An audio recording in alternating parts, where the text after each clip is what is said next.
Who was Buddha?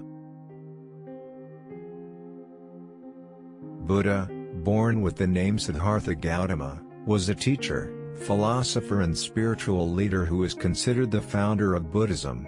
He lived and taught in the region around the border of modern-day Nepal and India sometime between the 6th to 4th century BC.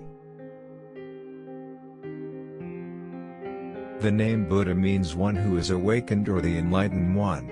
While scholars agree that Buddha did in fact exist, the specific dates and events of his life are still debated.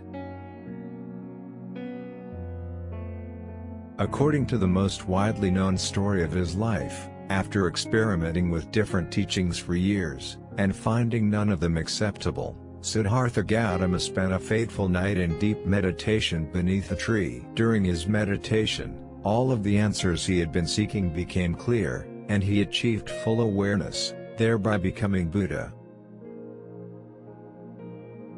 Early life. Buddha was born in the 6th century BC, or possibly as early as 624 BC, according to some scholars. Other researchers believe he was born later, even as late as 448 BC, and some Buddhists believe Gautama Buddha lived from 563 BC to 483 BC, but virtually all scholars believe Siddhartha Gautama was born in Lumbini in present-day Nepal. He belonged to a large clan called the Shakyas. In 2013, archaeologists working in Lumbini found evidence of a tree shrine that predated other Buddhist shrines by some 300 years, providing new evidence that Buddha was probably born in the 6th century BC. Siddhartha Gautama. Siddhartha, he who achieves his aim. Gautama grew up the son of a ruler of the Shakya clan. His mother died 7 days after giving birth. A holy man, however, prophesied great things for the young Siddhartha. He would either be a great king or military leader, or he would be a great spiritual leader. To protect his son from the miseries and suffering of the world, Siddhartha's father raised him in opulence in a palace built just for the boy and sheltered him from knowledge of religion, human hardship and the outside world. According to legend, he married at the age of 16 and had a son soon thereafter, but Siddhartha's life of worldly seclusion continued for another 13 years. Siddhartha in the real world. The prince reached adulthood with little experience of the world outside the palace walls. But one day he ventured out with a charioteer and was quickly confronted with the realities of human frailty. He saw a very old man, and Siddhartha's charioteer explained that all people grow old. Questions about all he had not experienced led him to take more journeys of exploration, and on these subsequent trips he encountered a diseased man, a decaying corpse and an ascetic. The charioteer explained that the ascetic had renounced the world to seek release from the human fear of death and suffering. Siddhartha was overcome by these sights, and the next day, at age 29, he left his kingdom, his wife and his son to follow a more spiritual path, determined to find a way to relieve the universal suffering that he now understood to be one of the defining traits of humanity. The ascetic life. For the next 6 years, Siddhartha lived an ascetic life, studying and meditating using the words of various religious teachers as his guide.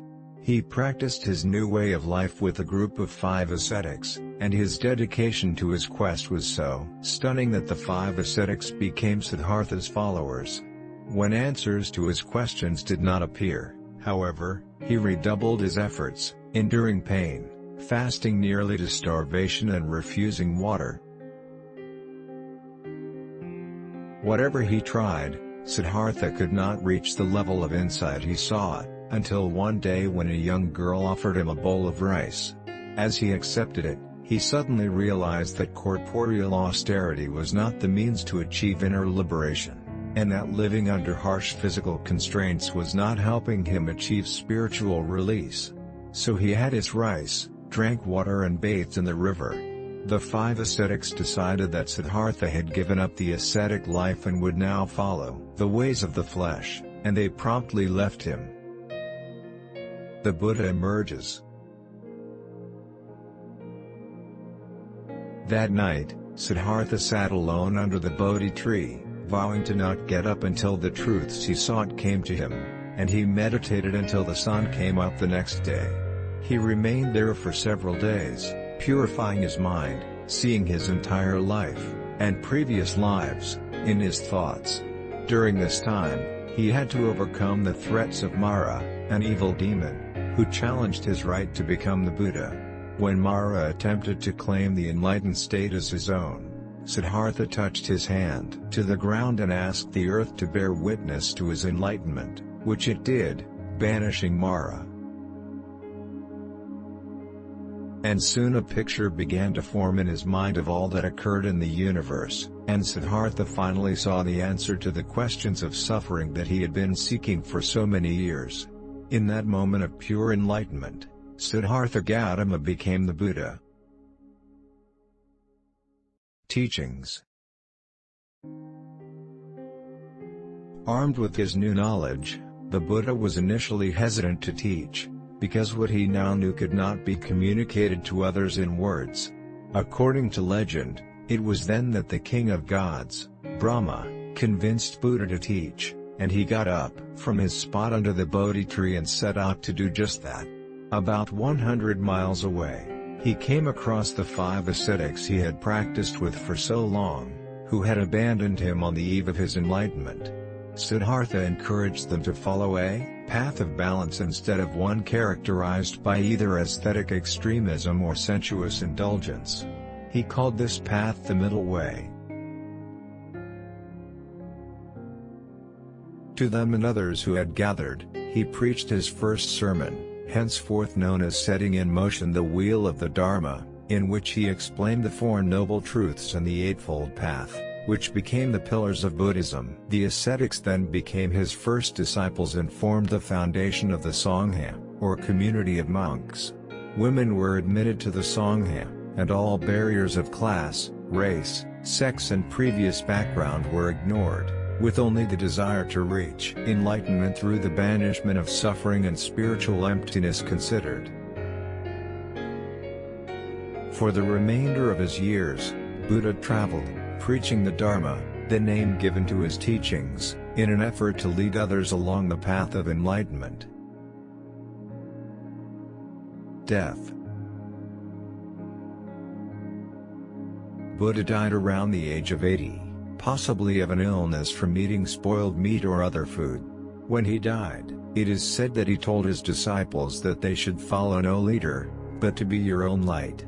The Buddha is undoubtedly one of the most influential figures in world history, and his teachings have affected everything from a variety of other faiths, as many find their origins in the words of the Buddha, to literature to philosophy, both within India and to the farthest reaches of the world.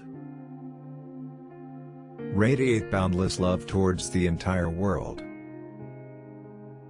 A disciplined mind brings happiness. Give, even if you only have a little. Conquer anger with non-anger. Conquer badness with goodness. Conquer meanness with generosity.